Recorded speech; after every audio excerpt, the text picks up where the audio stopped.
And holidays, dude. Hey, man, I love the balls hanging from your head. Hey, nobody ever said I ain't got balls. I'm Anthony. Welcome to No Vacancy Live. That's my friend Glenn. You're watching the #1 show in hospitality.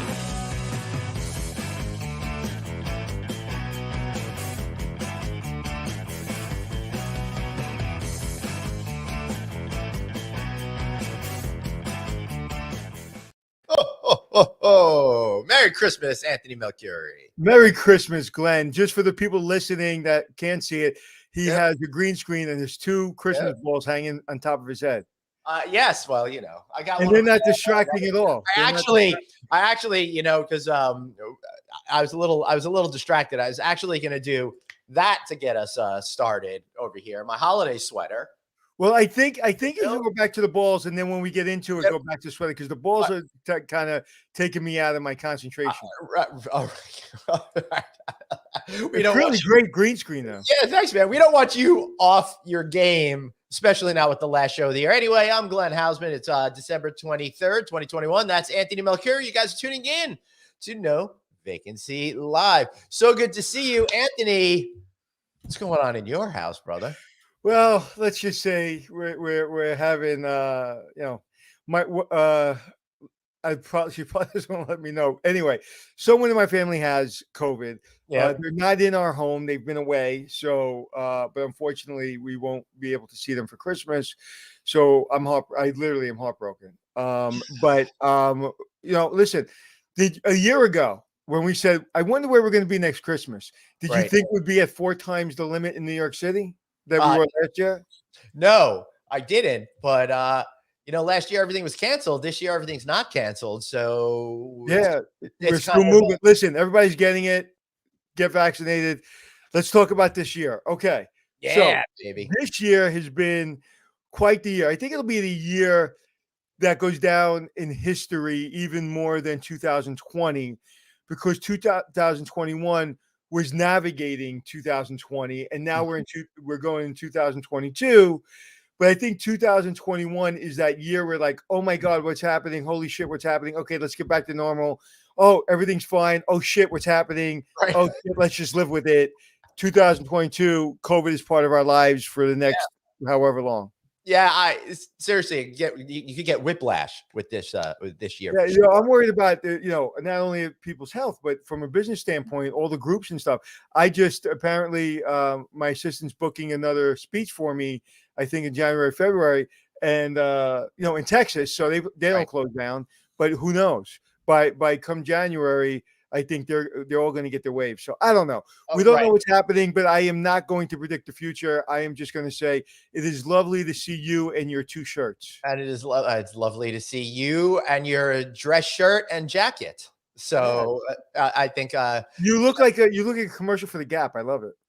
Listen, I just fell into this job, so I might as well just go. No, I say that with all love. I like those shirts. No, I like it too. I actually, believe it or not, it's strange. What color is this? To me? Yes. That's gray. Because for me, it's really green. It's like that internet meme. What color is that dress? Because Suzanne, what color is that, Suzanne? Come on and tell us. Yep. That actually, the two of you look exactly alike in terms of your color today, and to me, it's blue. Yeah. Yeah, well, it's green. Yeah, it's really strange. I can't see green, so. Right. So Colleen says she read that Broadway was canceled. No, Broadway wasn't canceled. Some certain performances were canceled because people on the crew or on stage came down with positive. Well, yeah, but in the last 10 minutes, did that change? I do not think so. Okay. So the Rockettes have been canceled. Yep.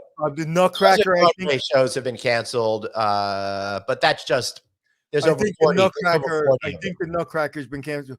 Our Dr. Professor is going to look online what's been canceled, and she's going to post what's been canceled for us, so we all understand. So, but in the meantime, my friends, today is Ask Anthony and Glenn questions. So I'm going to start. Hold on, no, you can't start yet. I am going to start now. Nope. Now you can start, Anthony. We need music behind that. Do that. Put the graphic up there. You can't do something without the graphic. Put the graphic and then do music. Do we have music? Oh, we didn't get music. Next year, I'll have music. Push your button. Graphic back on, and I will. I'll get. All right, there we go. That's all you needed, baby. All right. So I'm going to ask you a All right. question. Oh, you can ask me a question. All right, Anthony. The first time Mm-hmm. you kissed a girl, how old were you? And where were you? First time I kissed a Or a girl. boy, we're 2021. I haven't done that, except one time I was at a show in Las Vegas, the Atomic Saloon, and the male cast guy jumped off stage and kissed me on the lips. So Well, I did have that happen to me once. Well, my best friend who passed away, Russell Herbert Hooks, Mhm. used to kiss me on the mouth every time he saw me. So Yeah. I have pussy man. I was a late bloomer. I would say age 14 in a closet in a synagogue. Okay. All right. How about I you? was under the stair. Wait. Well, there's two. It was either in Baltimore with my mother's friend's daughter Right. at 7, or under the stairs on 4th Street at 9 with Deirdre Moran, who, God rest her soul, passed away. Mhm. One of those two. I don't know which one was first. I don't know if I was older than 7. Right. But it was probably Deirdre, and then it was probably Kim or Dawn in Baltimore. Oh no, wait, I take that back. Oh my goodness. First grade. You don't want to mess this up. Wait, first grade. Yeah. PS 209 Avenue. It's Coney Island Avenue and Shore Parkway. Right. Pony Dancer went to that school, by the way. And we climbed over the fence, and a girl in my class wanted to kiss me. Mhm. So me, my friend Willie, who eventually punched me in the face, or I punched him in the face about a girl, but then we became best friends. We jumped over a fence, and the girl kissed me under the bench, and then we went back to recess. That was my first kiss. Now I remember. That is excellent. I love it. All right. So now you ask me a question. All right. So, what is the scariest ride you have ever been on in your life? Yeah. That's the scariest ride. I'll tell you, the scariest ride is the Cyclone. And I'll tell you why. They have fixed the Cyclone, and they've changed a lot of the wood beams, and they've put steel. Weird. A lot of it's steel, right? Yeah. Yeah. Now they put steel. But beforehand, I hadn't gone on the Cyclone since I'm a kid. I went on, and I literally felt like my back was going to break. So I wasn't worried about the dip or the spin or anything like that. Every time it hit something, I swear to God, I thought my back was breaking. They had enough problems with people's backs and enough surgeries and enough lawsuits that they finally fixed it. Now it's smooth as could be, and I love the Cyclone. So I would say that was the scariest, because after the first fall off that first cliff, I was just scared that I was going to break my back. Yeah, that was a great ride back in the day. And this is I remember going on that, but before like all the safety laws were really there, and you could feel in the back seat, particularly the whole thing shaking around, like it could really come off the tracks. How that thing hasn't fallen into the water, I'll never know. But listen, if you guys want a good summer, go to Coney Island. Coney Island, they've really done a great job. They have great amusements. They have great food now. They have Grimaldi's. They have a lot of great places. Actually, Grimaldi's closed. There's another pizza place. But a lot of great places. Gargiulo's. If you haven't been Gargiulo's, it's an old staple. Every mafia guy in the world's gone there. Every celebrity's gone there. It's right off the boardwalk. It's fantastic. Speaking of Italian celebrations, Anthony, how was your Christmas Eve and Christmas Day Italian celebration, or should we say Sicilian? Well, it's fish, and it's it's all the stuff that Italians and us New Yorkers eat. So the 7 fishes, and then on Saturday, it's lasagna, and it's chicken. It's and it's course after course after course after course. So do you know the reason behind the 7 fishes? What's the I do. I don't remember, so I can't articulate it, but someone will. Someone will, absolutely. Awesome. So that's pretty cool. All right, Michelle's asking me, same for you with your Jewish celebrations the next few days. We're not really celebrating being Jewish over the next few days, although we are doing a big departure, and I'm a little worried about this, Anthony, because Chinese food is such a big tradition on Christmas Day. We talked it over as a family, and we decided that we're thinking of going to Korean. And, they're close to each other, but it's not quite Chinese food. We're still going to go see Spider-Man, though. So we got that. I'd say make the jump, and go enjoy Spider-Man. You bought the tickets already? Oh, yeah, I bought them last week. Oh, wow. That's fantastic. Okay, so let me ask you another question. All right. Okay. Do you remember your first day of school? I think I remember my first day of school. Okay, before you contemplate that, and I think I remember what the seven fishes is. It's the Okay. ancient tradition of eating fish on Christmas Eve, date from the Roman Catholic custom of abstinence from meat and dairy products on the eve of certain holidays, including Christmas. Well, The tell me, number wait, hold seven on. is rooted back Give me- in ancient yeah, times. What? yeah, I was going to ask you, but tell me the significance of the number 7 and where that comes from, Anthony. And then after Okay, that, hold on. Let me think. It's right, rooted right. back in ancient times and can be connected to multiple Catholic All symbols. right, I got another question for you. Wait, I got another question for you. How many times is the number 7 in the Bible? 700 times. Really? And how many sacraments are there? There's 7 sacraments. And days of creation? As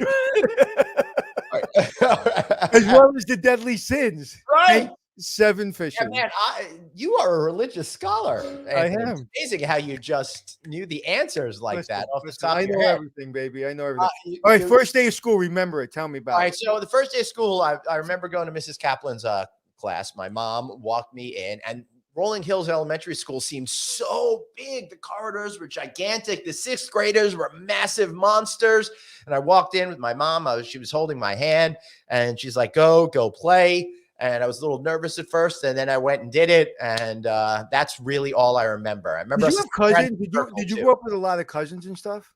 I did not. I'm So like, you were really by yourself and your mother the whole time. super by myself, because not only am I a singleton child, but I only have 2 cousins, and one was 12 years older than me, and the other was 15 or 16 years older than me.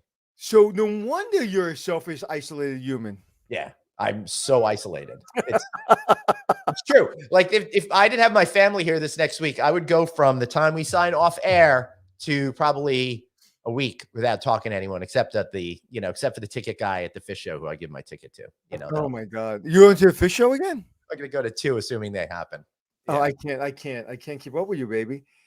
Madison Square Garden. I don't remember my first day walking in, but walking out, I remember getting in the back seat of my mother's car, and that's all I remember. Do you remember the day Ronald Reagan was shot? Yes, I do. I don't remember where I was, but I do. I remember. Where were you? Was coming out of elementary school, which is why I connected those two. I remember where the shuttle blew up. Do you know where you were? I absolutely do. Where were you? I was eating Oreo cookies and a can of Coke Classic with my buddy Brian, trying to watch cartoons after high school that day, some BS on TV. And then we're like, oh, space shuttle launch. So we turned on the launch, and then we watched it blow up. You saw it blow up? Yeah. Yeah. I was walking into Bassett's Catering in Brooklyn. Yeah. I was getting out of my car, the station wagon that I used, their car to go and deliver. And I remember opening up the door because I had just heard on the radio the space shuttle, and I said, "Hey, Louie, who was one of the owners who now has passed away." I said, "You hear about the space shuttle?" So and how about Elvis? Where were you when Elvis died? That I don't remember. I remember that clearly. 6.5, 7 years old at the time, but zero recollection of it at all. Emmons Avenue, Knowles Supermarket, right near the deli counter, right. And the radio was on, and Elvis died. I remember that. Mm-hmm. And I was on the bus stop going to school when John Lennon died. Wow. And JFK, now that was pre-G, so I don't have any memories of JFK dying. But my parents got engaged that day and were away, didn't know anything, came back, and they're like, woohoo! And everyone. Well, I got engaged the day the Rodney King riots.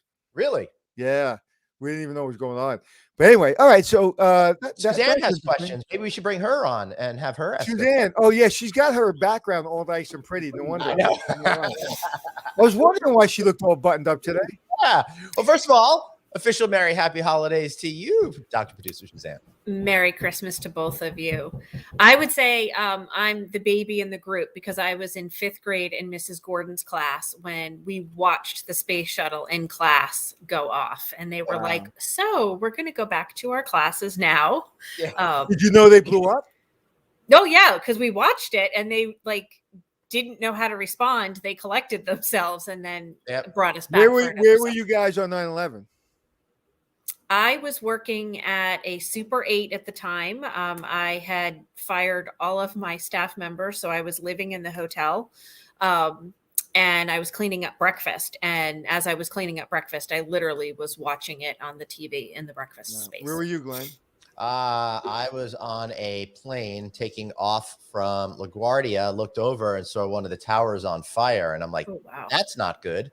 And then we I got don't remember. Have you told us that before? Wow. So what happened when you went up? They said come back down. No, nothing. We went. We were up. We were traveling for a little while. I turned on the movie A Knight's Tale with Heath Ledger. I watched about half an hour of that. Then they said, we're going to be making a landing. All federal airspace has been closed, so we're going to go right down now. And then boom, we were at O'Hare. So I was on my way to Phoenix. So we got. And then what'd you do when you got to O'Hare? Tried making phone calls as quickly as possible because as soon as we landed, everyone started to figure out what had happened. So I called a bunch of people, and the first person I got through to, I'm like, get me a hotel, call everyone, tell them I'm alive, and then get me a hotel first, though. Did your wife think you got killed in the plane crash? Because, she didn't know what was going on because I was supposed to take off right at that time, right? And we had not gotten married yet. So she heard about the planes crashing into the thing. So she was all freaked out, had to leave her classroom. She went and cried in the principal's office. Then she found out I was still alive, cried twice as hard, and the wedding still went on. So how long were you in Chicago? I was there, I would say 4 days before I managed to grab an Amtrak ticket to come home. Wow, that's crazy. Yeah. I was in the Lucerne Hotel as general manager. Right. I was in my office, and my brother called me, and he said, "Turn on the TV." A plane crashed into the the World Trade Center, and I thought he was bullshitting with me. And I said, "Leave me alone, I'm busy." And then I went to the owner's office and I turned on the TV, and that's how I found out. Okay, so let's talk about. We got to get off this depressing thing because we're talking about famous dead people and 9/11. Right. So I don't know. I was filling air. Okay. Yeah. All right. So, what's your favorite comfort food? Oh, okay. You go first, Glenn. I'll say a combination dinner special from the Chinese restaurant. I would say it's fusilli and meat sauce, but lately it's been when I'm if I'm in a poker tournament, 3:00 in the morning, a Big Mac. Ooh, I really like eating a Big Mac after a poker tournament, and with a Coke and usually chicken nuggets. Speaking of Coke, isn't it amazing how McDonald's Coke and canned Coke and bottled Coke all taste like different beverages? Well, they have some kind of system at McDonald's that is only for McDonald's with some kind of thing in the back that makes it better. But I don't drink soda at all, but I drink Coke from McDonald's. That's you and me both. Suzanne, what about you? What's your favorite comfort food? I like a good meatloaf with mashed potato and green beans. Ooh, very good. Ooh, I like that. All right, next question. All right. What is your best Macgyver trick? Oh. All right. So that's not really a trick. I just call a guy. That's the only thing I'm capable of. Well, I'm sorry, but he's a Jewish guy from Long Island. He's not a Macgyver. In that spirit, though, when the big kids used to want to beat me up, my big Macgyver trick was to make a joke and then run away while they were confused at what was happening. So. I'm not really. I'm not mechanically inclined. Well, I was pretty impressed with myself. Back in October, my air conditioning stopped working, and I took the top to a Pringles container. I put it on the outspout, and I used the wet dry vac, and I sucked all the gunk out of my stuff to make my air conditioner work again. Wow. Now, I thought this was Ask Anthony and Glenn, not let Suzanne show us up. I think that's going to be the theme of every show next year. All right, let's keep going. All right. So what is the best advice you have ever received in your life? Do a little more. You go a lot further. I thought that was, and I talked about it at the commencement, as you know. And the reason I think that is the best advice I've ever given is because I always thought I had to do a lot more. Because if I do a lot more and I do just an excessive amount of work and I work 18 hours a day, and I would go a lot further. And when that colonel said that to me, Colonel Hallams said, do a little more, you go a lot further. I will never forget that as long as I live. It's changed my life because I do a little bit more. And, you know, I've fulfilled a lot of my dreams. Yeah. Beautiful. I would say same kind of thing, but for me, it's just like, you're done for the day, do one more thing. And the other thing is just if you don't ask, you're never going to get it. Seems commonsensical, but it took me a lot of years to listen to that and internalize it and make that happen. And also, I think through doing a little more, you push a little further, you get a little more confidence. And through the years, the one thing, and even when I was younger, much younger, like I just don't let anybody, I don't let people push me around. And that I think I grew up with that when I was 9, 10. My mom was a tough woman. She was a wonderful lady, and she didn't take shit from anybody. Hey, Anthony, we got a question I want you to answer first from Gordon. What was the worst point in your career, and how did you learn from that experience? Oops, sorry. You know what? In really contemplating and really reviewing my career in a lot of the writings I'm doing, there's too many. There's too many. There really is too. There's nothing I can point to, but I will tell you the time I was at Tishman. And it was by far the most embarrassed I've ever been professionally. Right. I was going in to do a cash flow analysis, and I knew the cash flow was for the Westin Hotel. I knew everything I needed to do. It was cash flow plus the yearly cap expenses and also just the yearly pro forma balance sheet and P&L. There was a lot. I had a book this thick. I studied for 2 weeks. All my people hooked me up. John Paulson was great. He rehearsed with me. I was ready. I froze.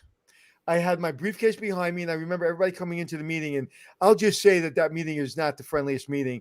And I put my briefcase behind me, and I have my book, and I remember I was praying to die. That's how bad my fright was. I was praying that I would drop dead of a heart attack right there before I had to read it. And then I was like, you know what? I'm just going to leave.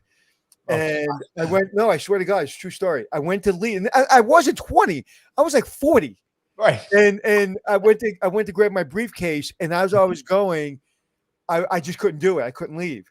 And then I started, and I don't read. I try not to read. I try to remember everything. And I was talking a different language. So it was a foreign language. It wasn't a language of this that I'm familiar with because it made no sense. It was gibberish, literally. I was sweating. I was freaking out. I was having a nervous breakdown. And the next day, so I leave, I get out of there. I try to realize that, just put that behind me. And the two people, one was kind of my boss, and one was somebody I work with that was kind of on the same level as me as a vice president. They were making fun of me at the bar. And I walked up behind them, and I heard them making fun of me. And I said to them, I know, didn't I suck yesterday? Right. And I joked around with them, but I'm still to this day very not happy with that. But yeah, so I only tell that because it wasn't when I was 19. Even as a grown man, as a vice president, as a person with a family doing very well in my life, right before, probably a couple of years before I got Hotel Impossible, I had a panic attack at a meeting. Yep. Yeah. And what did you learn? I don't ever want to feel that again. Yeah. I will never feel that again. I will. And that's why when I have to present, I will do things my way or I won't present. Right. So I will never. So now Suzanne knows why I got pissed off about the what was that called? Teleprompter. I remembered the story, so I knew where it came from. Oh, you heard that story? Did I tell you I had that on air before? I knew the story, so I don't know. Yeah, obviously, I've heard it from you at some point. Glenn, how about you? I would say for me, the worst point was when I was working at my job before this, and everything that I loved about it was slowly taken away from me with the priority of always having to get people to go to events, and everything that my job became everything I never wanted to do with my career. But I felt trapped at the same time because I was being paid nicely and I had my family to take care of. And my wife had given up her job and moved to Long Island and wasn't happy with the big change. And it was the absolute lowest point because I felt so cornered and trapped. But at the same time, it motivated me to make massive change within my life. And then after that, I spent a year's journey making sure I would be able to leave when I needed to leave. And then I set my goals and I went ahead and did that. So I was so miserable for such a long time, for a good year or so, that finally I began to visualize what it would be like on the other end and how it would be much better. And then I was able to break that cycle and start No Vacancy. So yay. All right. What are the questions? So Colleen asked kind of a pivot to the opposite for that question. What do you think in the last 5 years has been your most successful experience? And the podcast doesn't count. Doing things that I only want to do. Saying no to a lot of things that people think I should be doing. And I'd say saying no to a lot of things that I didn't want to do. And just doing the things that bring me a lot of fun and a lot of joy. And that's what I've been doing. You ask the question again? So what in the last 5 years have you found to be the most successful thing that you've experienced in life? Podcast does not count. Right. I think hitting the flow zone on stage in a general session where the entire hospitality community's eyes are on me. That's what I would say. Really feeling like I was in control of the room after decades of learning and getting over insecurities and all of that. That would be, I think, mine. Yeah. And the follow-up, I would say, because of that, I traveled a lot, and I've traveled a lot the last 5 years, but I was home for everything I wanted to be home for. So That's great. I would, yeah. And I didn't want to say this, but I'll say it. Not building a management company and doing consulting company and revenue management business and other things I do, whether it be speaking or whatever else I do. Right. And the other media stuff I do, instead of doing what everybody told me to do. And Anthony, you can get 100 management contracts, and I literally probably would have had a stroke. Yeah. And I couldn't think of anything worse for me personally to do than have a management contract. I don't think that's your thing at all. No. You know? So, but everybody and their mother every day told me, "Hey, Anthony, here's another contract here," and I was just like, right. "You know what?" And then when COVID hit and a lot of my friends went out of business, I felt horrible, but I was, I was a little relieved. Yep. All right. So what else? All right. So you mentioned this past week that you became a general manager at the age of 29. So that was a pivotal age point for you. Glenn, I don't know where your pivotal age point was, but what advice would you give your 29-year-old self today? Get out of your comfort zone, push those boundaries, and don't be so scared about failure or success. I would say that investment in Google was a good one, but I would have put more money in it. Yeah. I don't know. I would simply say that you're on the right path, because at 29 was the moment that I planted my flag and let everybody know, here I go. I was scared. I was insecure, but I was going forward. Right. And I wasn't going backwards. And I wanted to be known as the best general manager in New York City and the highest paid. That was my goal. I had a lot of goals, but that was one of them. I'd like to know if you achieved that goal. Yes, ma'am. Okay, good. All right. So Maritza's got a good question. If you had 3 wishes that could be granted, what would they be? Oh, fuck. Yeah. Glenn, you want to go? You want me to go first? I'd love for you to go first and then for the show to end. Obviously, it's the first thing is health and safety and peace of mind for my family and my friends. 2 is to have as much influence and teach as much as I can to people and help them as much as possible. And 3, have my own peace of mind. Continue to have my own peace of mind. Those are the 3 things I would wish for. Yeah, I think that's really beautiful. Yeah, of course you gotta wish friends and family health, success, and good fortune as one wish. I would just like to be a calmer soul and just know everything is going to be all right. That would be really awesome as well. And The third one, I'm like, maybe I just do the old let's end war and give peace to humanity kind of a thing. I want to add one other thing. I'm going to put on my bucket list to walk around Japan with my friend Glenn. Yeah, baby. That'd be awesome. And we'll go get some good sushi too. Yeah, we got to make that happen. All right, what else we got? All right. So we've certainly learned a lot over the last 2 years, but what would you do differently this next year for your own self-care, optimal health, positive mindset while helping others? Well, it's going to be continuing for me. Is breathing. I people say to me, like my family go, "What the hell are you doing?" And I'm breathing. Mm-hmm. So I do a lot of breathing exercises that my friend Vince has taught me. So I relieve stress and clear my brain with breathing. And also I continue to do a lot more of the core strength that I've been doing. And I'll tell you, I'm glad you mentioned that because I'll tell you what happened. I want to talk to all people over 50 out there. I used to lift a lot of heavy weights. I don't do that anymore. I do a lot of strength exercise with my core and stretching. This morning, my dog had a little accident. Yes, I sprayed. I was cleaning it up, and I didn't realize I sprayed it in an area where there was no, pee-pee. And I stepped in the Clorox spray, and I fell. And when I fell sideways. Right. My hand went out, and my entire body weight, and I fell hard, was caught on my shoulder and my arm, and I got right. My hip never hit the ground. I got right up and I was like, oh my God, I felt great. That was great. Not 1 ounce of pain, not one problem.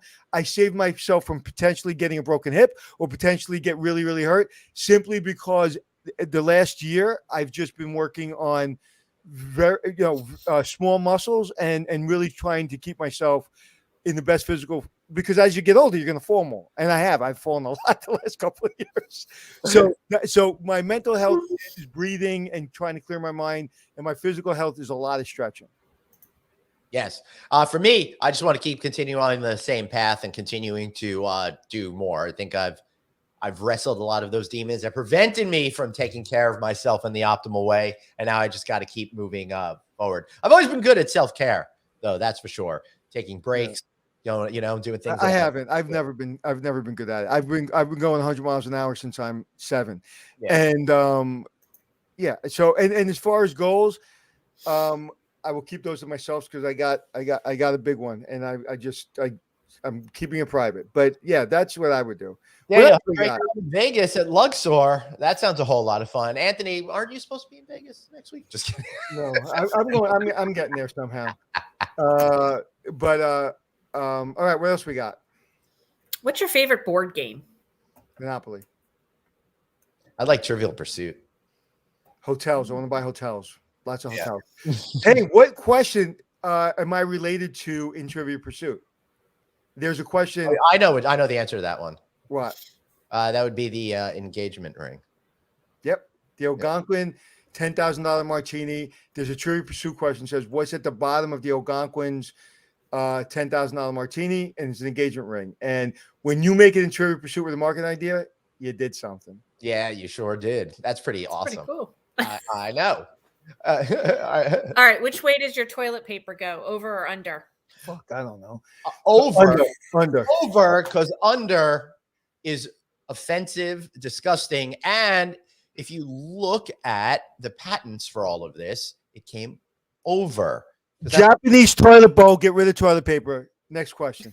That's a good point too. But I figured with the hotelier in you would say over, and then you'd have it folded in. It has to be over because then you do the folding, the triangle. I just want Japanese toilets for the rest of my life.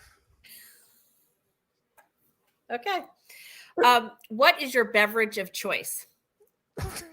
Everybody in the world knows that. What's my beverage of choice, Glenn?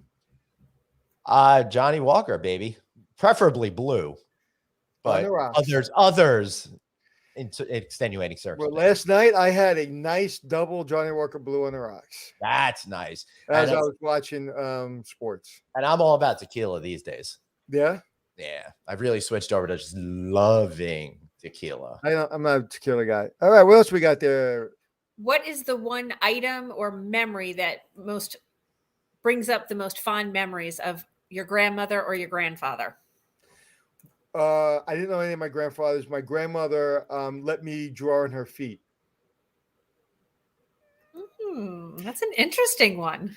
When she would sit on the couch and I would draw on her feet, and like I remember the first time I did it, and she said, "Do the other one now."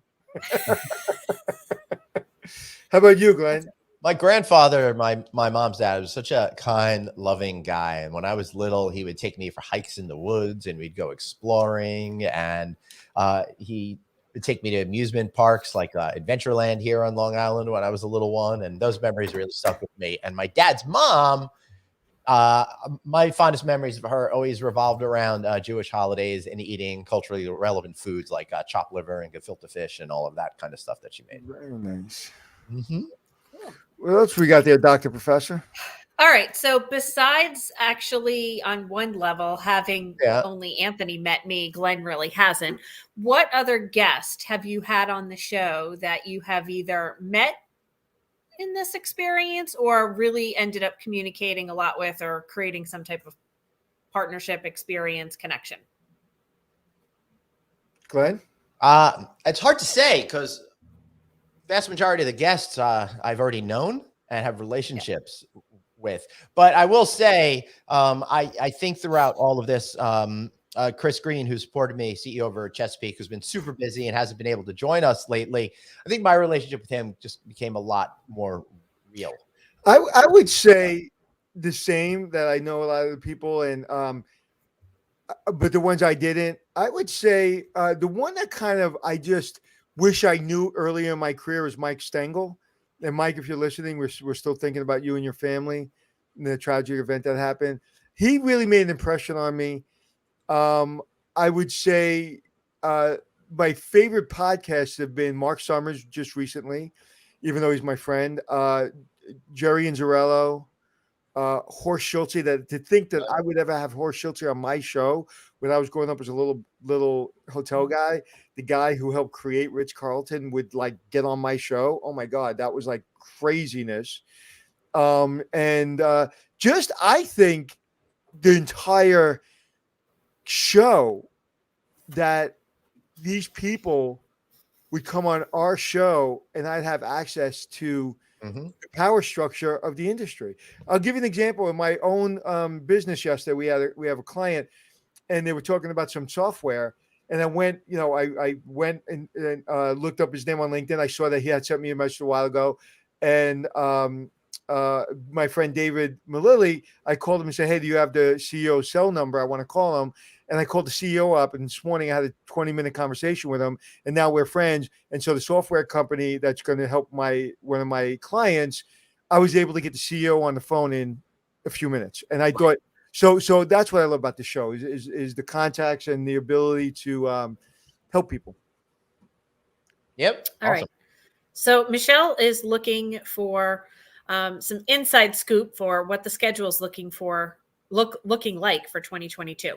All right. So the way that we schedule things generally is that we kind of figure what trends are out there, what's kind of happening. Plus, I get pitched on ideas on a regular basis. So we usually plan these shows 4 to 6 weeks out, but we're super flexible and kind of follow what's going on in the zeitgeist. And what we were talking about yesterday, is we're going to be doing one show a week, just ourselves, at least maybe one every 2 weeks, if not every week.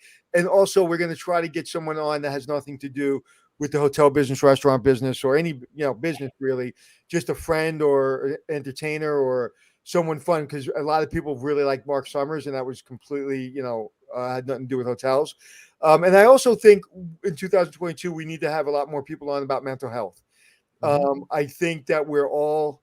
I think in 2022 it's all gonna reveal itself, because like 221. This winter now, especially in New York, is a swift kick in the ass to say this isn't going to go away. And the one thing I've been saying to you, Glenn, for the last 6 weeks, I don't think people are being grateful. I don't think people are understanding where we were last year. I don't think people remember where we were last year. I don't think people remember how bad this thing can get. Right. How often have I said that? I've said it over and over and over, that I'm pissed off that people aren't grateful. And well, here we are again. And so I think people just got to start living in gratefulness. And I think we went right back to where we were. Everybody's just taking advantage and going out and forgetting that we should be grateful. Yeah. And unfortunately, that seems to be human nature. We could all try a little bit harder, I think, to be a little bit more thankful and grateful. You've had so many great guests. So one guest you want to have on in 2022 and why? Still got to get on Chris Nassetta from Hilton. I'd love to have Anthony Capuano, who runs Marriott now, on. Anthony? I would like to have on Bezos, Elon Musk, Joe Rogan, Oprah Winfrey, LeBron James, and Michael Jordan. On one show. On one show.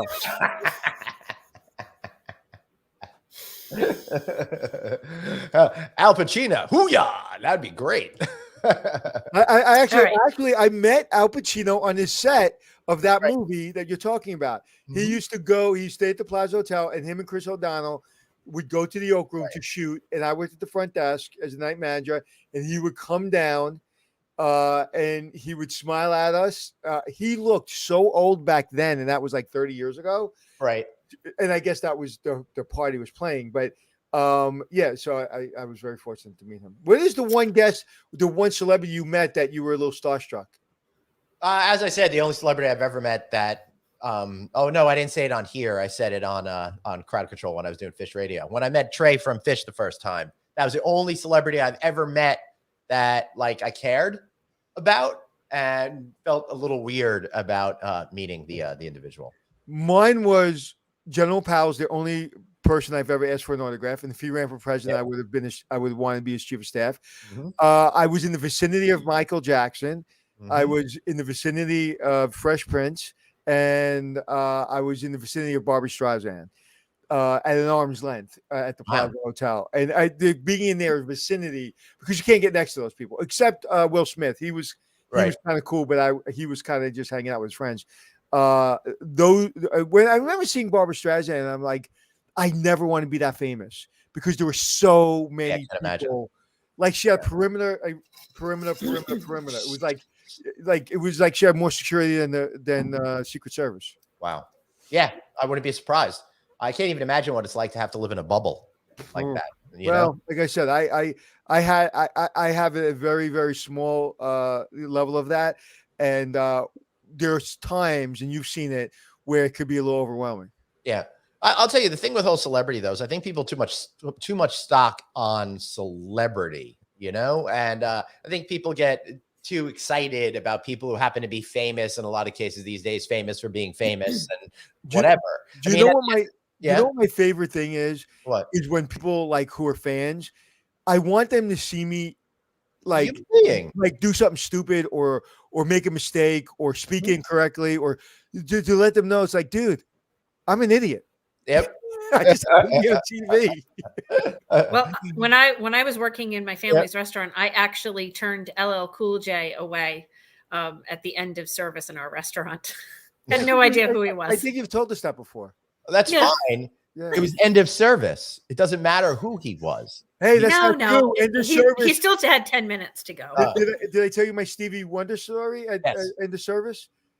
You know that story? The one where he played music for you? Yeah. He was end of service. Anyway, I opened up the restaurant and he played me a song called Mr. and Mrs. Little One. So you got to keep it open for celebrities sometimes. For anybody, really. All right. So speaking of celebrities, when is Anthony going to be the celebrity guest on Friday Night Audit? According to him, never. He'd rather burn in hell and die a slow, painful death over and over again. When Glenn calls me up and says, I would really like you to be a guest on my show, and I'll do it. But he's got to call me up. I respect Anthony's position of hell no, I'm never going to do it. So no, if you ask me, I'll do it. If you ask me you're officially. Lying to me. You're lying to everybody right now. If you called me up out of nowhere and say, hey, I want you to be on the show, I will be on the show. Now you're playing cutesy with the truth over there because you definitely you don't want to do it. We've had this talk before. You're relieved that I don't ask you. Call me up and ask me, and I'll do it, and I promise. But you have to call me up and ask me. Right, exactly. Call, not text. Call me up. I'm always calling him. He's got to call me. I feel like the girlfriend he never calls. That's why I'm so desirable. He ain't that desirable. Valid point. All right. What else we got, Suzanne? Yeah. All right. So, what story over this last year has impacted you the most? Oh, Wow. that's Glenn, tough. you're gonna have to go on that one because I'm gonna I go in the don't know. tank on that. Yeah, the Oh, whole I problem know, is- I yeah, know, I please. know. I got it. I can't remember her name. A young lady. She was an African American young lady. She was a general manager, and she got part ownership in a hotel. Right. And I can't remember the last time I saw a young African American woman own a hotel, and that made me cry. I loved it. I loved her tenacity. I loved her ability to cut through the bullshit, not talk about all the things that she ran into, all the prejudice that she's run into in her life, but take the bull by the horns and say, "Screw everyone, here I go." I absolutely love that story. It's my favorite one. Yeah, I loved. I really liked back in June that Harris Rosen story where Yeah. he talked about all the health insurance and how he saved the company $450 million while simultaneously getting everybody healthier in the company, getting them educated, all sorts of incredible, incredible stuff. That was really amazing to me. What keeps you up at night? Cocaine, mostly. Sorry, we're not on Hollywood Square. Sorry. Is that Hollywood Square? Oh, it's just that we'd always say like the joke answer and then give the real answer Yeah, I after. remember. Was that scripted? Those joke answers were scripted, right? Yeah, except for every once in a while, Paul Lind or something like that would come up with something on his own. But they're definitely scripted because most of those guest stars are not capable of coming up with their own jokes on the spot. Yeah. As I got older, I got old because I kind of realized that. I would just say what keeps everybody up at night is, just worrying about, friends and family and the world and, nothing more than anybody. I stopped worrying about my career and stopped worrying about, I've been very fortunate to hit a lot of my goals. Mm-hmm. And I'm in the middle of rewriting some goals because I hit all of them, most of them. And so it's really just more thinking about clarity and peace and, and just making sure everybody's happy. Fun, man. My word of 2022 is fun. If it ain't fun, I ain't doing it. Good. All right. So, ironically, both of you have sets of twins, Mm-hmm. and they're both in this realm of getting into adulting. What's the best advice that you have for your children? Well, Anthony's kids are much more adulting than mine. I'll give the same advice that I learned watching my mother. Don't take any shit from anybody. Period. Dot. End of sentence. I would say figure out what makes you happy and then do it better than anyone else. Yep. That's a good one too. So I think because having girls and just the dynamic of boy girl and being a father of girls, it's just I never want to see my girls in a situation where they need to rely on anyone. Mm-hmm. And so to me, not taking shit from anybody and standing up for themselves, I always tell them, I was like, if you want to break your father's heart, depend on a man.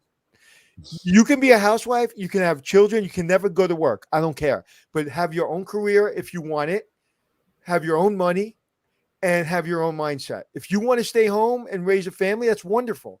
That you can't be anything more fulfilling, I'd imagine. But don't ever rely on a man. Yeah, I love that advice. And what's interesting is it never even occurred to me. I never had the notion, the thought to even think anything like that because I know my kids will be self-sufficient. So it's interesting that the dichotomy between the boys and girls as kids thing. Well, I make shit happen. So if there's an issue, I handle it. And I don't want them to fall into the trap of other people handling their shit for them. They have to handle it themselves. Yep. Well, a son is a son until he takes a wife, a daughter is a daughter until she's the rest of your life. Yeah. Well, let's hope so. What's the one thing that each of your wives does to help make it easier for you to be able to do this show? Everything. I wouldn't say this show, but I would say my lifestyle through my career in general. by making it so I can hop on a plane and travel and not have to worry if everything here is going to be taken care of and my kids will be safe and all of that kind of stuff. If my wife didn't have a union job with health insurance, you would never know me as Hotel Impossible. Oh, that's a really good point too. Thank goodness my wife has a union job with health insurance. I left a good career in the hotel industry, making really good money, to be a reality show with no backup plan, and my kids at that time 6 years from college, and we had just gone through the recession. So no health insurance, and you wouldn't know who I was. Yep. Wow. Yeah, that's pretty amazing. So producer producer Suzanne, we're getting really low on time. Is there another question that rises to the top that you want to ask before we start wrapping up? He's putting a fake time limit on it again. Go ahead. I said he was going to want to go longer. I've got kids home today, and I promised them lunch at 1:00. So okay, we can go to five after 1. All right, we can do that if we have to. I would like to know. Nothing like starving 17-year-old boys. You know. I know. I'm just kidding. Go ahead, Suzanne. Your New Year's resolution. Breathe, exercise, have fun. Continue to be a little bit better every day. What about you, Suzanne? I am going to challenge myself. I know I tried to get Anthony to do it and stay in Florida. John and I did the Run Santa. It was our first 1 miler. And so we are going to commit to try and do, I'm going to start off easy and say we'll do 6 of some sort of fun run experience together. Wow. That's awesome. Yeah. Could be a big challenge. Yeah. Well, one of the things I went from always kind of like just making it like I have to work out this amount of time and I have to eat this way. And I stopped doing that. It's just become my lifestyle. And now it's just, whether like everybody's like, I don't even want to talk about it, but because it's like trendy, but I fast for like 18 hours almost every day.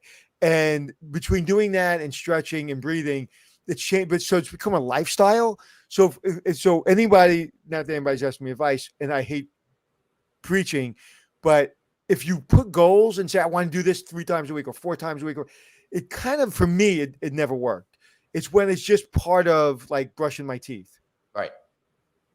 Yeah, I agree. And I found it's very hard to make those things happen. So I try very hard just to do that one little thing more. Like we said earlier, get used to doing that one little thing more till it becomes part of the habit and then add something else. Don't give yourself all this pressure. Just try to slowly incorporate change. And another thing is I'm not going to deal with people I don't want to deal with, although I usually don't, but I'm going to triple down.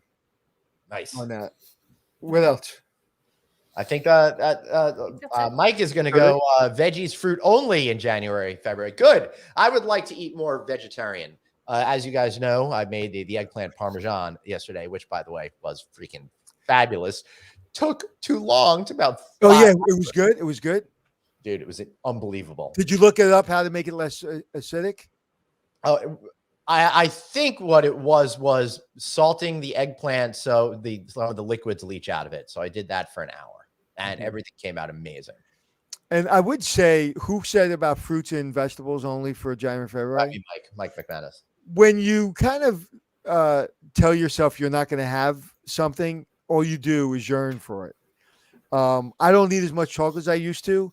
I didn't cut it out. I just don't really eat it that much anymore. I still eat way too much, but a lot less than I used to. And so I think when you deny yourself something personally, eventually it just backfires and you just go and have it, Right. There's a book out there called the Fuck It Diet. Go check that out because it really teaches you about how to disassociate from those habits of, you've got to do this, that, and the other thing. Eat what you want, satisfy yourself, and then you won't feel like you're being neglecting. This morning, right? I usually fast, but until 2:00. I wanted an Egg McMuffin, so I got an Egg McMuffin. Right. I was like, no, and I was like, yeah. No sausage with it, just the egg. Egg McMuffin. Well, that's just egg. There's a sausage McMuffin. Is the sausage and the egg? No, this is ham, cheese, and eggs. Don't mess up an Egg McMuffin. Egg McMuffin's an Egg McMuffin. Sausage McMuffin is a different thing. Is it? So there was ham on it then? It was whatever the meat is. have It's ham. ham? Yeah. It's That's like egg Canadian muffin. bacon. Yeah, Canadian bacon. It's Canadian bacon. Well, speaking of books, I know Colleen asked yesterday. Sarah sent me my book. Well, that's great. I wish I get my book one day. Maybe it'll come in the mail. She just girl power. Order yours Wow. from Hospitality Within. Which I did before we went on air Who today. wrote the forward for that book? Some I don't dude. know. This guy? I don't know. Anti Melchior. Anthony Milk and Oreos, as Margot Joyce used to call me. Anthony Milk and Oreos. Send me your book, Sarah. All right. Let's get out of here. All right, so we are not going on again until when? What day? Until 2022. We'll be back Monday, January 3rd. We're gonna take off next week because nobody really wants to work and everybody's See you next year then. Yeah, so we'll see you all next year. I'm really excited. 2022 is going to be a big year for all of us, and we're going to be here to take you through that, help educate, empower, hopefully entertain you throughout the entire year, help you maximize your career, and maybe we can get some of those great interviews, your life as well. What do you think about that as our goal, Anthony? I am grateful for Suzanne. I am grateful for David. I am grateful for you, and I'm grateful for our great fan base that's made the show possible. And thank you for helping us keep sane. I would say that this was a big part of our ability to keep ourselves sane in the last 18 months. Yep. So I'm very grateful for everyone. Suzanne, any final thoughts for the year? I am grateful for all the blessings of my friends and especially the two of you. Certainly, it has been a unique, challenging year, but doing it with friends by my side has made it a lot easier. So thank you. Beautiful. And I'm grateful for all of the above, as well as everybody who's listening to our audio podcast. That's right. It's not too late to get the audio version of No Vacancy Live. You're off all next week, and we're going to be running so many great best of shows. Check them out on Apple Podcasts, iHeartRadio, Stitcher, wherever else you go. Do we any final words before we do our official send-off for the year? I'm starting to get separation anxiety from you guys. Rose are red, violets are blue. I love Glenn, and so do you. All right, everybody. If we've learned one thing this year, it's that you've got one life, so blaze on and be kind to yourself. See you all in 2022. We love you.